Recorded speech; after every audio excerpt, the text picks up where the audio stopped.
Alright mga koys, kakatapos na natin magpalinis ng ngipin. Ayan, no?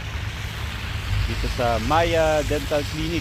Alright, so grabe, matindi talaga magpalinis dito ng ngipin sa Canada mga koys. Parang tingin ko hindi lang ngipin yung linis ko eh, pati yung bulsa na linis.